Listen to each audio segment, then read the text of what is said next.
Hindi naman ako naniniwala sa multo. Siguro, naniniwala ako sa enerhiya na naiiwan sa mga bakas ng nakaraan, pero hindi yung tipo na nagpapakita at nananakot. Pero ang nangyari sa akin sa karinderya ni Aling Ising, iba eh. Iba talaga. Nagtatrabaho ako noon sa isang construction site malapit sa kanto ng Kalayaan Avenue. Purchasing officer ang trabaho ko roon. Pagdating ng lunch break, diretso agad kami sa karinderya ni Aling Ising. Iyon na ang pinakamalapit sa site at nasa kabilang kanto lang yun. Mura ang pagkain, masarap at mabilis ang serbisyo. Ang problema lang, medyo madilim at makaluma yung lugar. Isang maliit na bahay lang kasi iyon na ginawang karinderya. Si Aling Ising, matandang-matanda na, pero malakas pa rin ang pangangatawan. Laging nakasuot ng lumang apron at may bandana sa ulo. Hindi siya masyadong nagsasalita. Basta ituturo mo lang yung ulam na gusto mo. Kukuha siya at babayaran mo. Isang araw, late na ako nag-lunch. Tapos na halos lahat ng trabahador kumain. Ako na lang yata ang natira. Umorder ako ng sinigang na baboy at kanin. Habang kumakain ako, napansin ko na may kakaiba. Yung radyo ni Aling Ising na lumang-luma na ay biglang tumugtog ng isang kanta. Hindi ko masyadong maintindihan kasi garalgal. Parang sirang plaka at paulit-ulit. Nakakatakot yung tunog. Parang panaghoy. Tinignan ko si Aling Ising. Wala siyang reaksyon. Parang hindi niya naririnig. Tutok siya sa pagpupunas ng lamesa. "Aling Ising, ang ingay naman po ng radyo." Sabi ko. Kumarap siya sa akin. Tapos nakatingin lang siya sa akin na parang wala siyang naiintindihan. May kakaiba sa mga mata niya. Parang malayo ang iniisip. "Radyo?" Tanong niya. Mahina ang boses. "Walang radyo dito." Kinilabutan ako. Muli kong tinignan yung radyo. Tumutugtog pa rin. Mas lumakas pa nga. Parang papalapit sa akin yung tunog. "Pero Aling Ising, naririnig ko po." Sabi ko. Nanginginig na ang boses. Biglang huminto yung radyo. Katahimikan. Nakakatakot na katahimikan.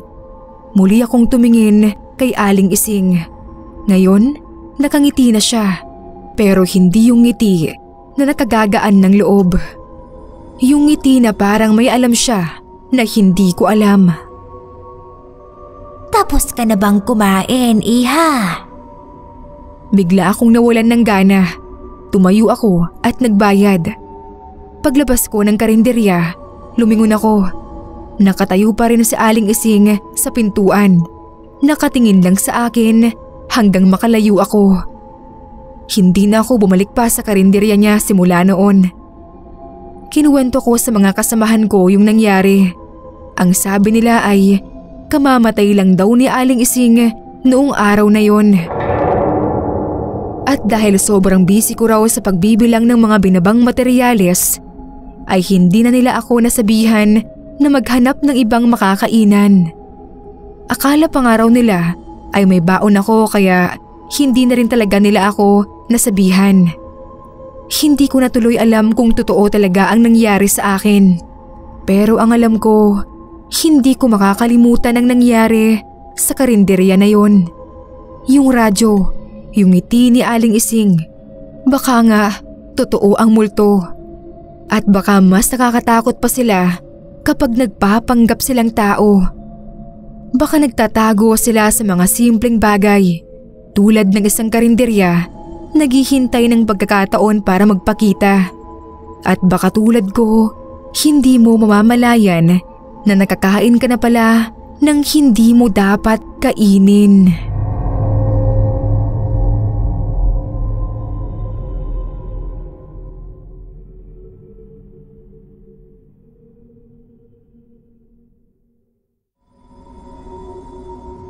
Tawagin niyo na lamang po akong Selieta.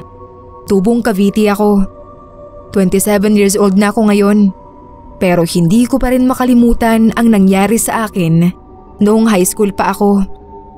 Siguro dahil sobrang kakaiba, nakakatakot at totoong-totoo ang naging karanasan ko na yon. Tungkol yung kwento na ito sa isang karinderya na dapat niyong iwasan. O siguro baka wala na rin ang karinderya na ito sa ngayon. Sana nga. Matagal na rin kasi nang huli akong makabalik sa Cavite. Noong 4th year high school ako, ay araw-araw akong kumakain sa isang karinderya malapit sa eskwelahan namin. Tipikal na karinderya lang naman, yung parang garahe na ginawang kainan ba. May mga plastic na mesa at upuan at ang ulam laging nasa mga malaking kaldero. Murang-mura pa kaya suwak na suwak talaga sa baon ko. Tinawag ang karinderya na iyon na lutong bahay ni Aling Minda. Sa umpisa normal naman ang lahat. Masarap pa nga mga ulam nila. Sinigang, adobo, menudo. Tapos lahat ng yun sobrang panalo pa. Nakatipid ka na, busog ka pa. Pero isang araw, napansin ko na parang kakaiba ang lasa ng kanilang pagkain. Hindi naman masama pero parang may kulang o may mali doon. Medyo maalat yun.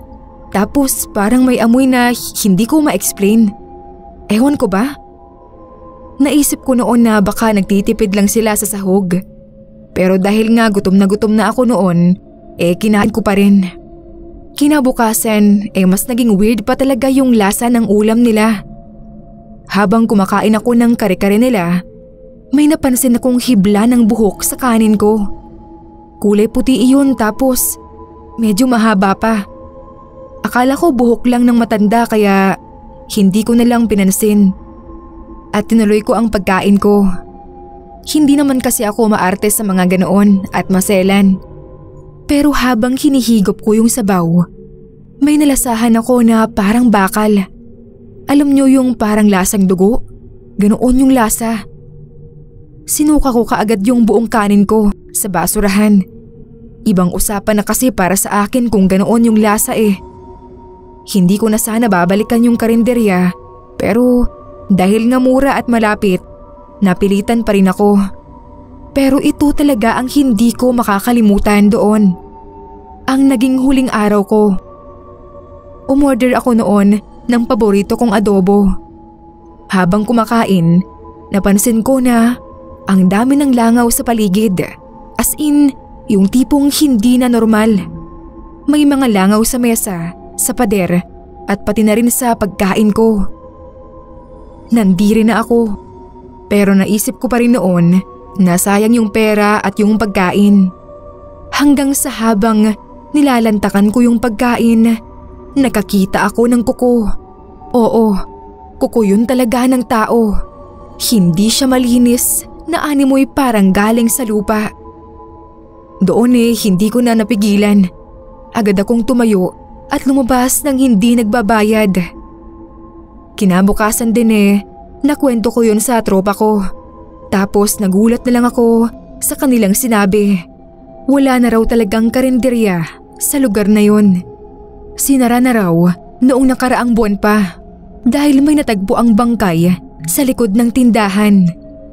Sabi ng iba, yung mga karne daw na ginagamit doon, hindi lahat baboy o baka. Tumayo ang balahibo ko nang marinig ko iyon. Simula noon ay iniiwan ko na ang kahit na anong karinderya na hindi ko kilala ang may-ari. Kaya kayo, baka makita nyo rin ang karinderyang iyon ni Aling Minda. Mag-ingat kayo kasi alam kong sarado na yon. Pero malay nyo, magpakita sa inyo bukas.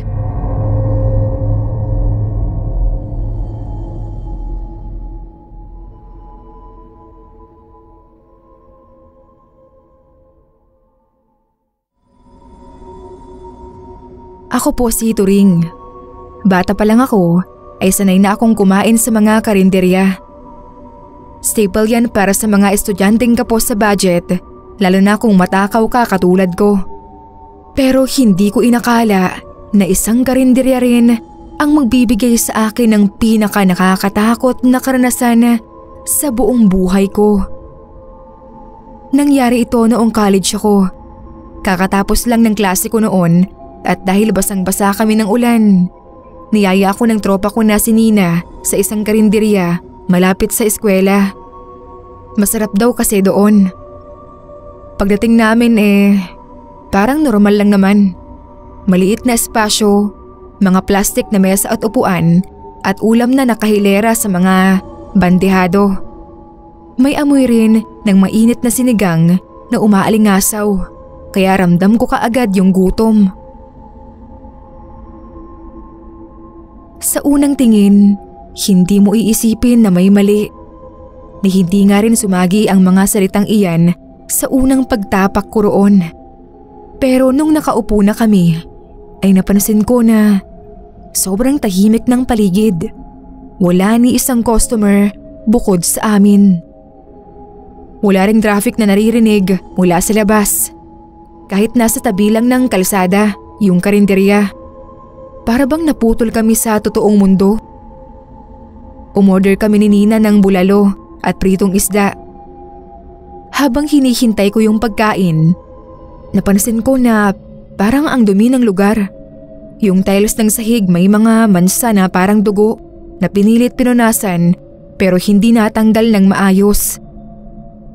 Sabi ko na lang noon sa sarili ko, baka nagkataon lang. Gutom na rin kasi ako. Pagdala sa amin ng pagkain, parang wala namang kakaiba. Mainit-init pa yung bulalo, tapos yung sabaw ay umuusok pa. Yun nga lang, habang kumakain kami, biglang napansin ko ang sobrang alat ng sabaw. Hindi yung normal na alat ng asin parang alat talaga na may kahalong bakal. Hahayaan ko na lang sana pero habang iniikot ko yung laman ng bulalo, may nakita akong bagay na nakalubog sa sabaw. Puti iyon, bilugan at parang buto, pero masyadong makinis. Sa una akala ko buto ng baka, pero nung tinignan kong mabuti, parang namamalikmata ako. Kasi sa paningin ko, ngipin yun ng tao. Hindi ko na napigilan noon ang pagduwal. Napatingin ako kay Nina, pero parang wala naman siyang napapansin. Tapos napansin ko pa na lahat ng galaw niya ay mabagal, na para bang robot siya. Kaya tinawag ko siya, pero hindi siya talaga kumikibo. Nagmadali na akong tumayo noon. Pagdating ko sa counter, ay nakita ko yung matandang babae na nagsiserve kanina sa amin. May kakaiba sa kanya. Para bang hindi gumagalaw yung mukha niya kahit nang ngumingiti siya. Tapos yung mga mata niya ay walang puti, itim lang. Tumakbo na ako noon palabas nang hindi ko na hinihintay si Nina. Sa sobrang takot ko nga ay hindi ko na alam kung paano ako nakarating sa dorm. Kinabukasan, nagtanong-tanong ako tungkol sa karinderyang iyon. Ang sabi ng guard sa eskwela namin, wala na raw talagang karinderya doon mula pa nung 1 taon. Ang sabi naman ng mga tsismosa, dati raw may sunog na nangyari doon. Namatay yung may-ari, pati mga suki nila na nakakulong sa loob. Simula noon, may mga nagsasabi na may nakikita pa ring karinderya doon, pero hindi na para sa mga taong buhay. Simula din noon, kahit na anong gutom ko, iniiwasan ko na ang mga karinderya na hindi ko kilala. Baka kasi hindi lang pagkain ang isinisilbi doon. At sa kabutihang palad naman ay wala namang nangyaring kakaiba kay Nina. At bumalik naman ito sa normal.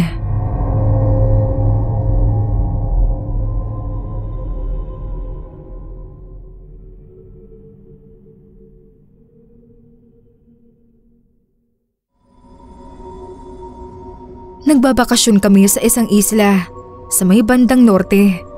10:00 na yun ng gabi. At dahil hindi naman hotel yung tinutuluyan namin, ay kailangan pang lumabas para maghanap ng kakainan. Nasa resort pala kami pero wala doong kantin o mabibilihan ng makakain. Pero pwede kang magluto. Pero dahil nga tinamad na ako at ako lang naman ang kakain, ay naisipan kong lumabas para maghanap ng karinderya na makakainan. Nakahanap naman ako kaagad. Medyo may kalayuan yun sa resort. Pero dahil nga gutom na ako, ay doon na ako kumain. Walang masyadong tao sa karinderya at sa isang table ay ako lang at yung isang lalaki ang kumakain. Meron pa palang isang babae na nasa sulok. Nakatalikod siya sa akin kaya hindi ko agad nakita. Tinanong ako ng tindera kung ano raw yung gusto ko. Itinuro ko naman yung adobo at paksiw na isda. Dinala iyon ng tindera sa lamesa at saka ko na sinimulang kumain. Tahimik lang ang paligid at tanging tunog lang ng kutsara at tinidor at yung radyo ng tindera ang maririnig. Masarap naman ang adobo at paksiw pero parang ang bigat-bigat ng pakiramdam ko. Muli kong tinignan yung babae sa sulok. Hindi pa rin umaalis. Hindi rin ata kumakain dahil hindi ko naman siya nakitang nagaangat ng braso at kamay. Binilisan ko naman ang pagkain ko. Gusto ko na rin kasing umalis. Nang tumayo ako para magbayad, napansin ko na nakatingin sa akin yung lalaki. Matamlay ang mga mata niya. "Ate, magkano po?" Tanong ko sa tindera. "80 lang be." Inabot ko na ang bayad. Nang lingunin ko yung babae sa sulok, tumayo siya. Sobrang haba ng buhok niya. Halos umabot sa sahig. Dahan-dahan siyang humarap. Nanlaki ang mga mata ko. Yung mukha niya kasi ay puno ng kaliskis at yung labi niya ay para ding nguso ng isda. Napasigaw ako. Napatingin sa akin yung tindera at yung lalaking kasalo ko sa lamesa.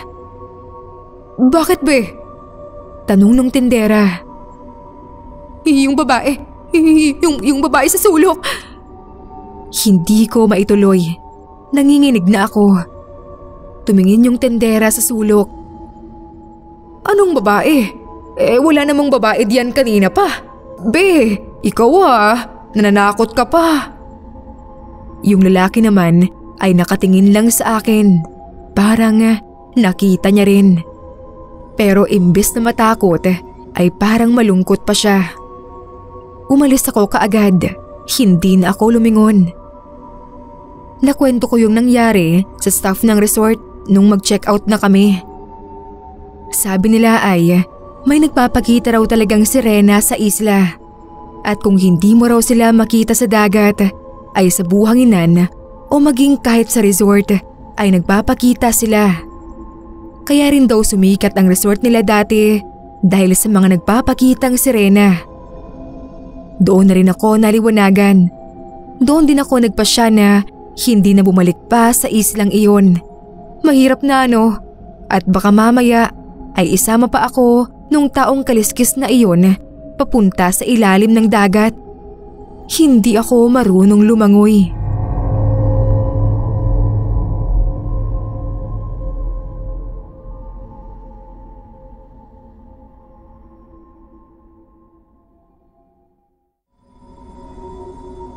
Bagong lipat lang kami noon sa probinsya. Kailangan kumita dahil kakarampot naman ang sahod ng asawa ko sa pabrika. Kaya nagtayo kami ng karinderya sa tapat ng bahay. Simple lang ang mga luto namin. Ulam lang, cup noodles, kanin at kape. Bumibenta naman at nakakaraos din kami. Isang hapon, malakas ang ulan. Wala halos tao. Nakaupo ako sa loob at nanonood ng K-drama nang bigla akong may narinig na nagsalita. "May mainit kayong sabaw?" Tanong niya sa garalgal na boses.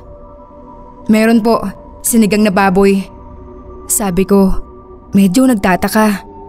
Ang liit talaga niya. Nagsandok ako ng sabaw. Tahimik lang siya habang hinihigop yung sabaw.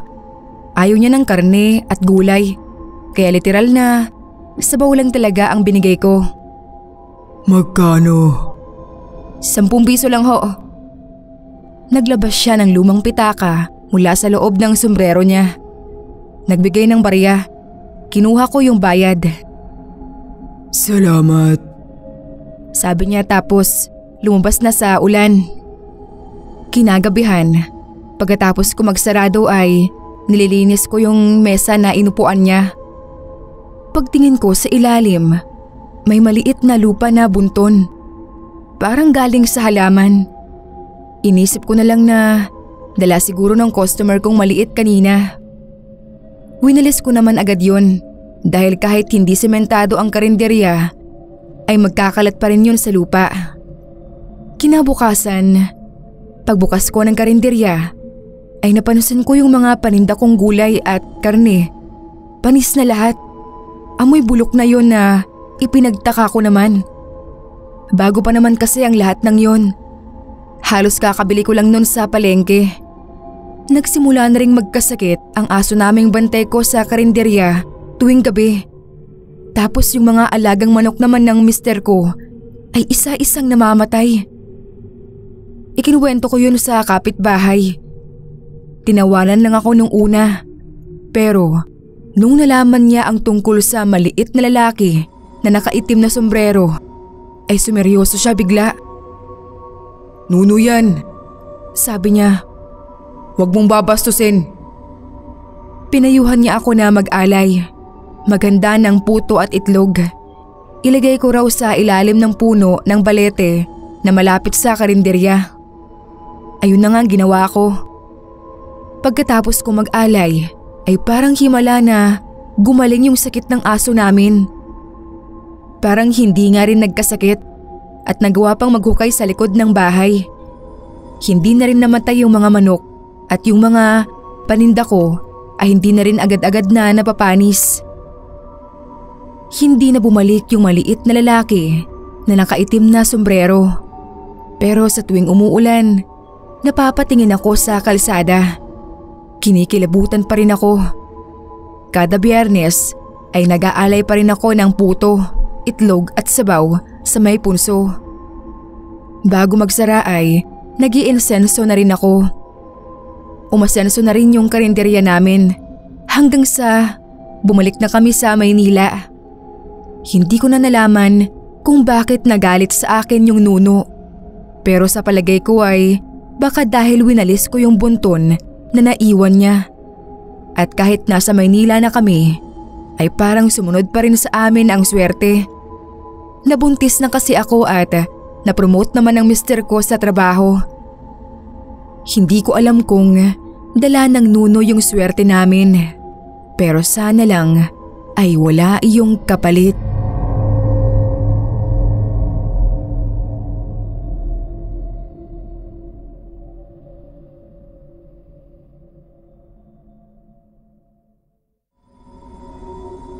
Para sa mga katulad ko na laging on the go, karinderya ang nagiging paboritong tambayan. Mura, mabilis, at kayang-kaya ng budget.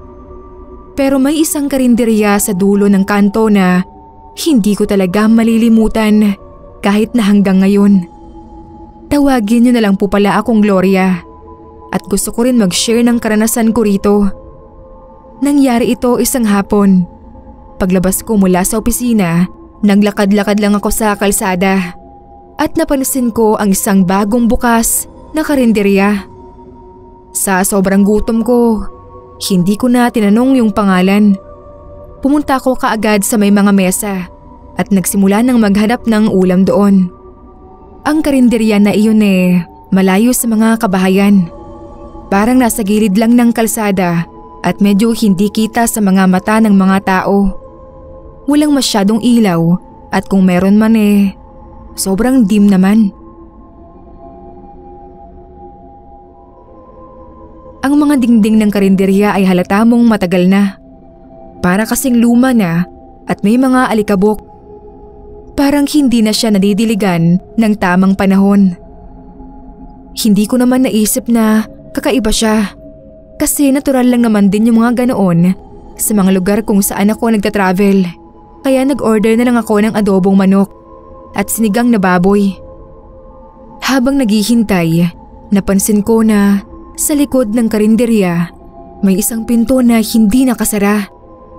Laging umaagos ang hangin mula roon at may mga tunog na hindi ko kayang ipaliwanag.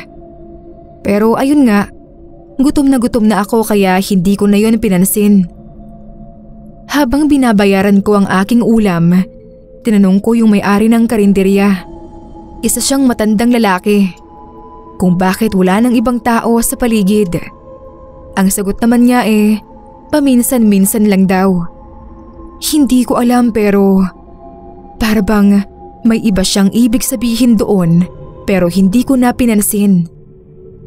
Habang nagsimula na akong kumain, parang may kakaibang nararamdaman ako. Para bang may nakatingin sa akin. Tinuon ko na lang noon ang atensyon ko sa pagkain ko. Dahil baka, alam niya yun, guni-guni lang. Habang tinatanggal ko ang mga buto ng adobo, bigla ko nilang napansin na parang may ibang kulay yung karneng kinakain ko. Hindi ko matukoy kung anong klaseng karne. Pero parang hindi normal. Tapos, habang tinatapos ko ang sinigang na inorder ko, may amoy akong naamoy na parang matapang na kemikal. Mabilis akong tumayo at nilisan ang karinderya noon. May kutob na kasi ako na kakaiba, kaya mahirap na no. Mula sa likuran ko, narinig ko ang malakas na kaluskos na parang may mga tao pa sa loob ng kainan na yon.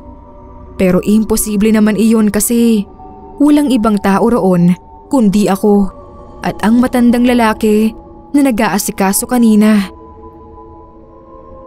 Pagbalik ko sa opisina, nakilala ko ang isang kasamahan kong taga-dunong sa lugar. Nang ikwento ko ang karinderya sa kanya, sabi niya wala naman daw karinderya sa kantong iyon. Matagal na raw na wala iyon. Hindi ko alam kung ano ang magiging reaksyon ko, pero ang nanaig sa akin ay ang pagtataka at takot. Lalo na at may kinain ako mula sa karinderyang iyon. Kaya hanggang ngayon ay palaisipan pa rin sa akin kung ang nakain ko ba doon normal na pagkain lang o iba na pala.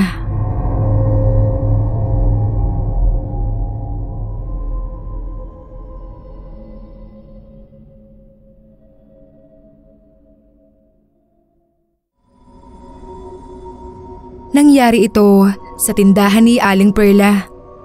Masarap kasi siya magluto at sakto lang din ang presyo ng mga luto niya. Hindi mahal at hindi rin mura. Kaya kada wala na akong oras o tinatamad na ako ay sa kanya ang takbuhan ko. Mag-isa lang kasi ako rito sa probinsya. Hiwalay na ang mga magulang ko at may sari-sarili ng pamilya. Binibigyan na lang nila ako ng allowance para may pangkain ako at pambayad ng kuryente at tubig. Isang gabi ay nasa karinderya ako ni Aling Perla at ako na lang ang mag-isang kumakain. Habang si Aling Perla naman ay nagliligpit na at inaantay na lang ako na matapos kumain. Ay Ineng, ikaw na lang pala. Sabi niya. Tumango ako. Biglang may kumalabog sa likod ng karinderya. Parang bumagsak na kahoy. Aling Perla, ano yun? Pag-uusisa ko naman. Ngumiti siya ng pilit. Parang may tinatago. Ay nako, pusa lang yan. May inaayos kasi ako sa likod. Sabi niya sa akin, sabay punta sa likod. Tumango na lang ako, pero hindi ako naniniwala. Parang may kakaiba kasi sa kanya. Kinabukasan ay may chismis akong narinig sa eskwelahan. May nakita raw na kakaibang nilalang sa kalsada malapit sa karinderya ni Aling Perla. Babae raw at mahaba ang buhok. Lumilipad daw iyon at putol ang pang-ibabang katawan. Tinawanan ko lang. Gawa-gawang kwento na naman iyon ng mga tambay para takutin yung mga estudyanteng gabi nang umuwi. Kinagabihan ay pumunta ako kina Aling Perla. Nagluluto pa rin siya at kada galaw niya pinagmamasdan ko. Napansin niya siguro ako. Bakit ne? May problema ba? Umiling ako. Wala po. Nagtataka lang ako kung bakit lagi kayong hating gabi na kung nagsasarado. Ngumiti siya. Kailangan para sa pamilya. Habang kumakain ako ay napansin ko yung naglalaglagang kahoy sa likod. Ayun ata yung nalaglag na gabi. Sa tabi nun ay parang may nakasabit at natatakpan ng itim na tela. Pagkatapos kong kumain ay nagpaalam na ako. Nagbayad na ako saka ay nagpasalamat. Mag-iingat ka ne. Habang naglalakad ako ay hindi ako mapakali. Kaya imbes na sa bahay ay bumalik ako sa karinderya. Nagtago ako malapit sa kalsada. Mga 12:00 na yun ng madaling araw at buwan ang nagsisilbing liwanag sa langit. Maya-maya nakita ko si Aling Perla. Lumabas siya ng karinderya. Pumunta siya sa likod, doon sa may tela. Tinanggal niya yung tela at doon ko malinaw na nakita kung ano ang nakatago roon. 2 malalaking pakpak, parang kulay brown at kulay itim na magkahalo ang kulay nun. Pinaghalong pakpak ng paniki at uwak ang itsura. Hindi ako makagalaw. Linapat niya yung likod niya sa pakpak. Maya-maya ay gumalaw na yun. Parang si Maleficent ang peg ni Aling Perla nung makabit sa kanya yung pakpak. Hindi tulad sa kwento sa eskwelahan ay hindi nahati sa 2 ang katawan ni Aling Perla. Pagkatapos nun ay unti-unti nang umangat si Aling Perla sa ere. Napasinghap ako at kamuntik pa atang makita ni Aling Perla, pero mabilis akong nagtago sa poste. Hindi ko na kinaya ang takot. Nang hindi ko na marinig ang pagaspas ng pakpak ay tumakbo na ako. Simula noon, hindi na ako kumain pa sa karinderya ni Aling Perla at lagi na akong natutulog na may bawang sa unan. Hindi ako sigurado kung totoo nga ang nakita ko. Pero mas gusto ko na ang maging maingat. Hindi na bali kong gutom, basta ligtas.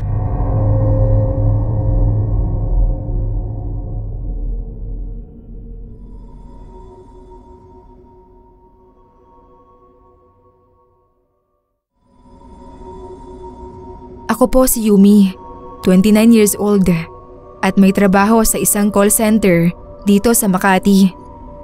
Minsan kapag sobrang late na at wala nang makainan, madalas akong dumaan sa mga kanto-kanto ng barangay namin.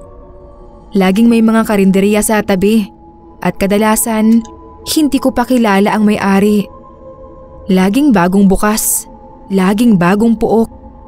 Isa na roon yung karinderya sa dulo ng kanto sa tabi ng isang lumang bahay. Mura lang ang pagkain. At wala nang ibang karinderya sa kanto kaya sinubukan ko yun. May mga kaldereta, adobo at minsan may luto silang pansit na talagang nakakagutom. Pero may isang bagay na hindi ko maintindihan. Yun ay parang walang ibang tao na kumakain doon maliban sa akin. Ni isang customer. Wala talaga. Dahil sa gabi na nga at nagugutom na ako, wala na akong pakialam. Pumasok ako at umupo sa isang maliit na mesa. Ang karinderya ay katulad lang din naman ng iba. Simple tapos maliit lang. May ilang plastik na upuan, isang luma at malaking mesa, at may amoy ng sinigang na baboy.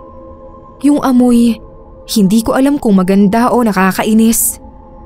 Pero parang alam mo kaagad na may kakaibang lasa iyon. Habang naghihintay ako, napansin ko yung mga old school na decoration sa pader. Yung mga larawan ng mga buhay ng may-ari. Tapos yung babae sa picture, parang ang pamilyar ng mukha niya. Alam kong hindi ko yun kilala pero ang pamilyar lang talaga niya. Luma na yung mga frame at ang mukha ng babae parang hindi na tumatanda. Kumain ako ng sinigang at adobo. Sa unang kagat ko, wala namang kakaiba.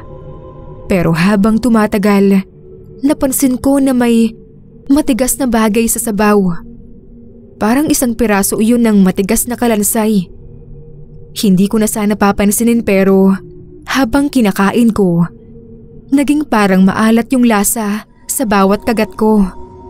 Maya-maya lang ay may narinig akong kaluskos mula sa likod. Ang matandang babae na may-ari na hindi ko pa nakikita kanina. Bigla na lang dumaan sa tabi ko. Hindi siya ngumiti pero nanlaki ang mata niya nang nakita akong kumakain pa. Tinutok niya ang mga mata niya sa akin at parang may naramdaman akong kilig sa katawan ko.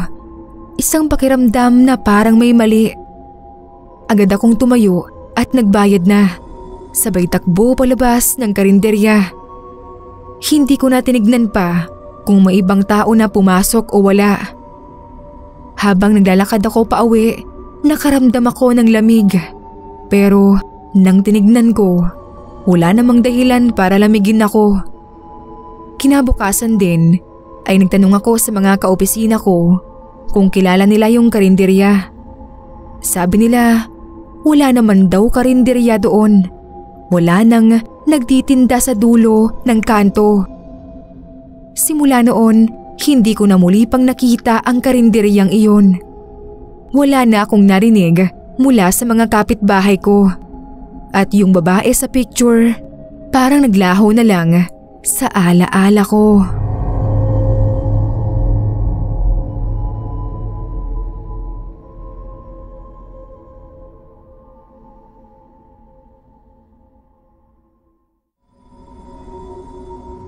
Magandang umaga po sa inyo.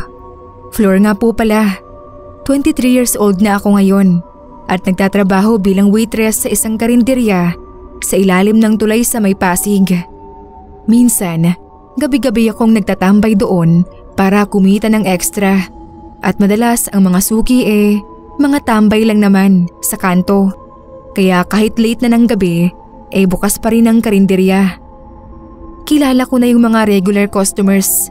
Yung mga laging dumadaan ng hating gabi at yung matandang babae na may-ari, si Aling Rosa. Sa unang tingin, mukhang maayos naman siya. Medyo matanda na pero malakas pa ang katawan. Laging may ngiti sa mukha na parang wala siyang iniintindi. Pero may isang bagay na hindi ko maiwasang mapansin. Hindi kay Aling Rosa, kundi ay sa karinderya. Parang may ibang atmosphere sa karinderyang iyon, lalo na tuwing gabi. Noong isang linggo, nagsimula akong makaramdam ng kakaibang presensya. Habang naglalakad ako papunta sa kusina para kumuha ng mga kaldereta, may naririnig akong mga kaluskos mula sa likod ng mga dingding. Hindi ko naman yun pinansin. Inisip ko na lang na baka mga hayop o dagalang sa loob ng kisame. Pero yung tunog na yun ibang klase talaga. Parang mga yabag na hindi ko maipaliwanag.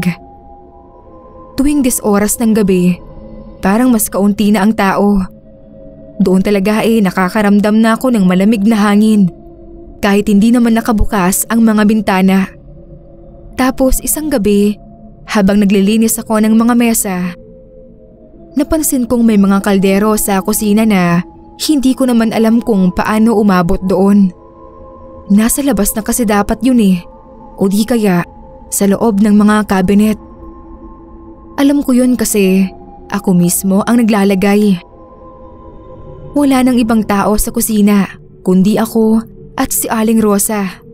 Pero laking gulat ko nang makita ko yung matandang babae na nakatayo sa isang tabi at nakatingin lang sa akin.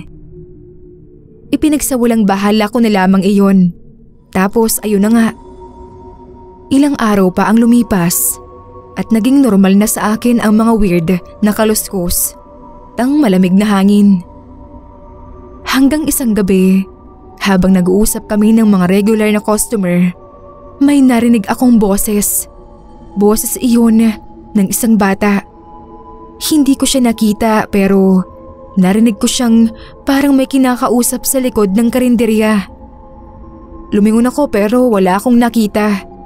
Tumayo ako para magtanong sana kay Aling Rosa pero nung tinignan ko siya, nakangiti lang siya ng malaki na para bang walang alam. Sinabi ko nga iyon sa kanya at habang nag-uusap kami ay napansin ko ang amoy sa paligid ay nag-iba bigla. Parang may matinding usok o amoy ng karne na nasusunog. Tumakbo ako papunta sa kusina kasi baka may nag-iwan ng bukas yung gasol. Pero nang buksan ko ang pinto, wala namang apoy. Wala ring ibang tao, kundi ako. Walang kahit na ano, kundi ang mga kaldero na nakalapag na sa sahig. Kinabukasan ay nagtanong ako kay Aling Rosa kung may nangyari bang masama sa karinderya. Iniiwasan niya akong sagutin pero sa kanyang mga mata may kakaibang takot na nakita ko. Sabi niya sa akin ay huwag ko na raw gawing issue ang mga nangyayari doon. Simula noon ay hindi ko na narinig o nakita pa ang matandang babae na iyon. Nawala siya bigla at ang karinderya naglaho rin. Walang bakas. Parang hindi siya nag-exist. Hanggang ngayon, hindi ko pa rin malaman kung anong nangyari sa lugar na yon. Pero isang bagay lang ang sigurado ko. Huwag kayong magtangkang magtrabaho sa isang karinderya na may mga lihim na hindi pwedeng malaman ng ibang tao.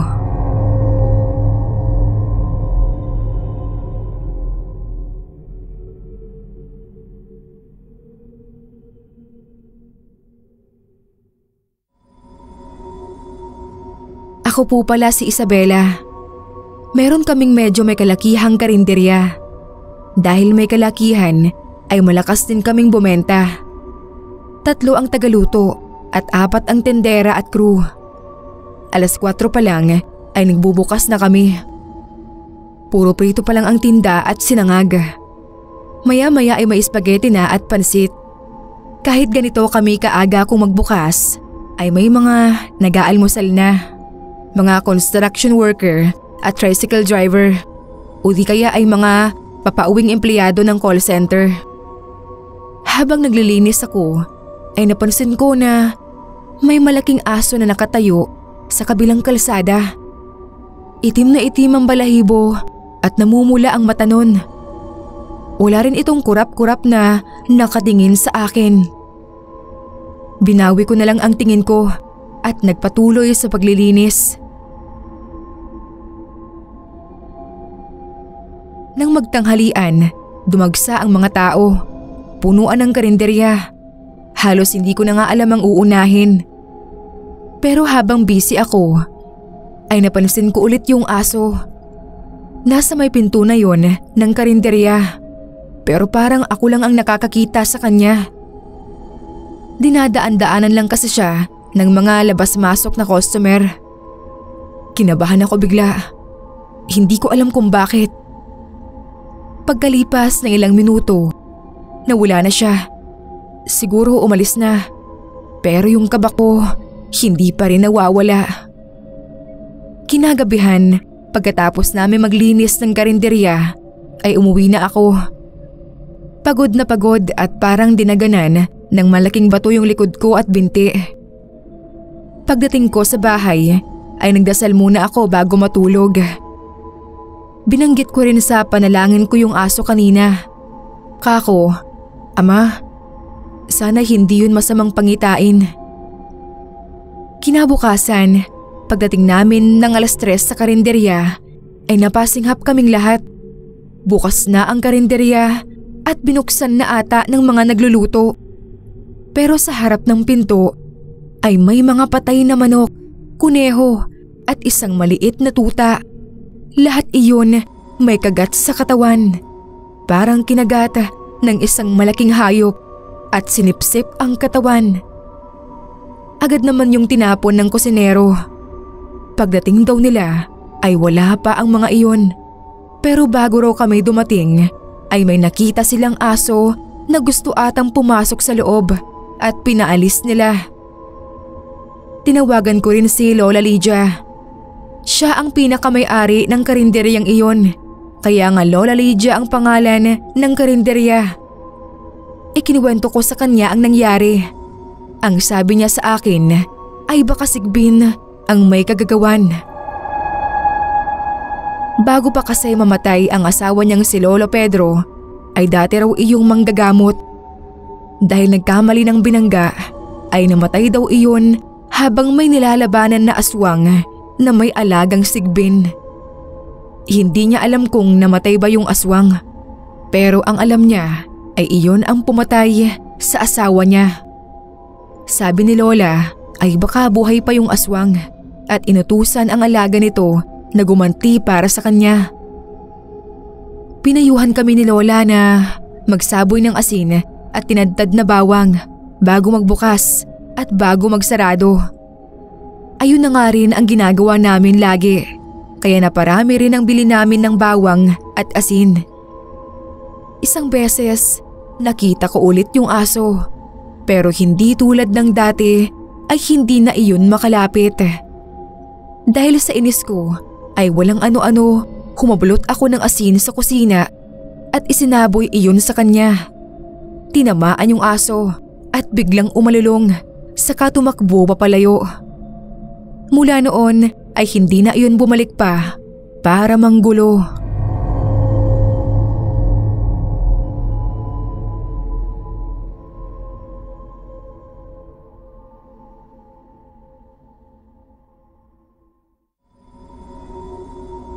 Ako po si Hazel, 27, at ngayon nagtatrabaho ako sa isang maliit na opisina dito sa Makati.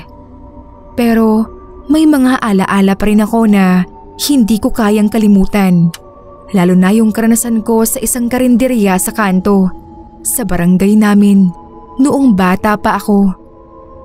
Minsan, kapag tinatanong ako ng mga kaibigan ko kung anong unang pumapasok sa isip ko tuwing naririnig ko ang karinderya, iniisip ko pa rin yung karinderya sa dulo ng kalsada namin. Hindi ko na matandaan kung kailan eksakto, pero ang natatandaan ko, palaging dumadaan kami doon ng pamilya ko. Sa totoo lang, hindi ko alam kung bakit ko pa siya naaalala. Wala naman kasing espesyal na nangyari doon maliban sa nakakatakot kong naging karanasan.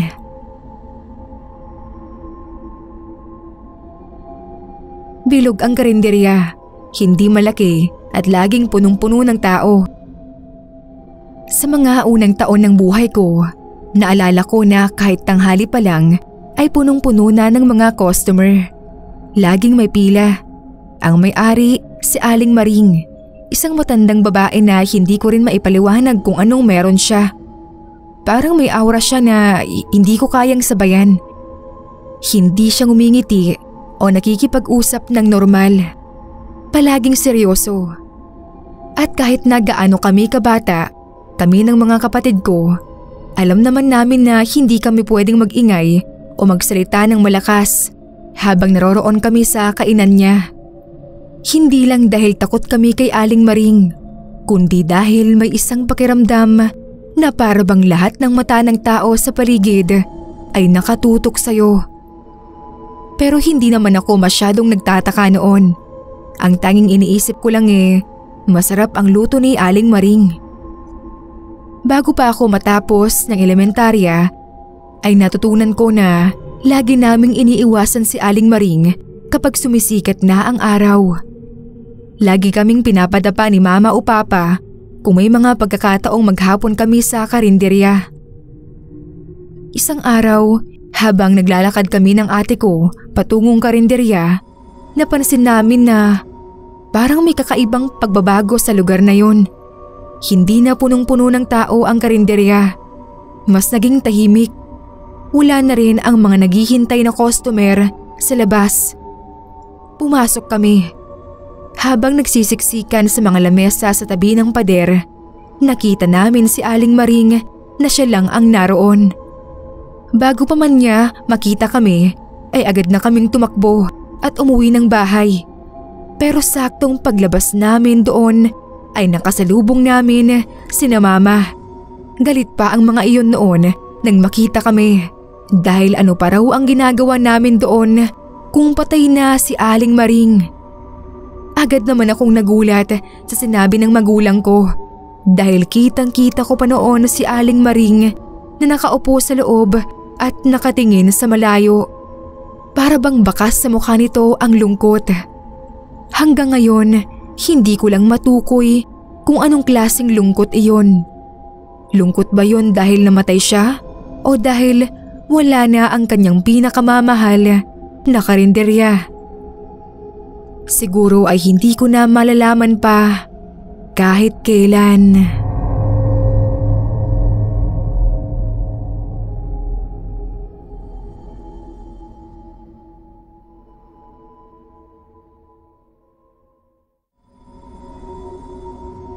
Hi, ako pala si Alice at nasa Japan po ako ngayon.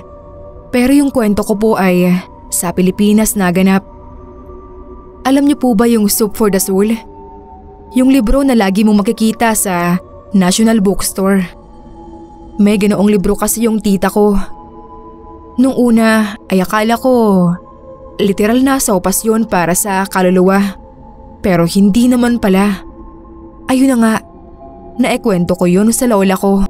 Tapos tawa siya ng tawa habang nagkukwento ako. Kasi naipagyabang ko pa sa mga kaklase ko na may sopas para sa kaluluwa. Tapos malaman-laman ko na lang sa teacher ko na hindi naman pala ganoon yun. Nung matapos akong magkwento ay ngumiti si lola. Sabi niya ay mayroon naman talagang sopas na para sa mga kaluluwa. Kumunot ang noo ko nun at tumitig sa lola. Interesado ako sa mga susunod niyang sasabihin. Hindi pa raw niya nakukwento sa aming mga apo niya. Pero noong kabataan niya ay bantay daw siya ng isang mahiwagang kainan. Dahil maliit lang iyon at dalawa lang naman silang nagluluto at nagbabantay, ay karinderya ang tinawag niya doon. Tulad ng ibang karinderya ay nagluluto raw sila ng totoong pagkain at meron din silang mga customer. Pero ang customer nila ay ang kakaiba. Hindi kasi tao ang kumakain sa kanila. Kung hindi ay mga multo na hindi pa nakakaakyat o nakabababa ng langit at impyerno. Ang mga ipinagluluto nila lola ay mga multo na nandito pa rin sa lupa at may mga karma pa na tinatapos. Sabi pa ng lola ay 1:00 hanggang 4:00 lang daw silang bukas at iyon lang din yung oras na nakakakain ang mga multo. Sa ganoong oras ay huwag na huwag daw lalabas ng karinderya. Yung itsura kasi ng mga multo sa labas ay iba sa itsura ng mga multo na nasa loob. Kapag nasa labas ay itsura nila noong namatay ang makikita nila lola. Kapag nasa loob na ito, saka magbabago na parang tao lang din. Tulad ng tao ay marami din silang kwento. May mga naging kaibigan din si lola. At meron din siyang mga natulungang makaakyat na sa purgatorio. Yung pambayad pala ng mga multo kina lola ay karma points ang tawag nila. Sa mga meme ay ligtas points ang tawag doon. Kaya pala ang bilis makapick up ng lola ko kapag sinasabi ko yun. Yung mga puntos na yun, ayun yung mga naipon mong kabutihan nung tao ka pa at magagamit mo iyon hindi lang sa pagkain, kundi sa mga iba-iba pang bagay. Yung mga karma points naman na iyon ay may ahensya na nagpapalit nun para maging pera. Parang yung mga money exchange sa lupa. Pati meron din daw bangko at meron ding mga multong may utang. Yung iba ay hindi nakakaakyat dahil sa utang, kahit na wala naman silang matinding kasalanan. Kapag umaga ay nagluluto din naman sila lola para naman daw iyon sa tunay na mga tao. Nagkakataon din na kahit madaling araw ay nagkakaroon sila ng customer na tao at napapasama sa mga multo. Pinapatapos nila iyong kumain agad dahil baka masyadong mapagod at mahimatay. Nakakaubos daw kasi ng lakas kung nasa loob ka ng isang lugar na nagtipon-tipon ang mga multo. Hindi nga rin alam nila lola kung paanong minsan ay may nakakapasok doon. Ang karinderya kasi ay nawawala kapag mga multo na ang kakain. At magpapakita na lang ulit ng saktong 4:00 ng umaga. Marami pang kwento ang lola, pero hindi ko na masasama dito lahat at baka mapahaba pa. Kapag sinipag ako ay magsisend ulit ako. Ayun lang.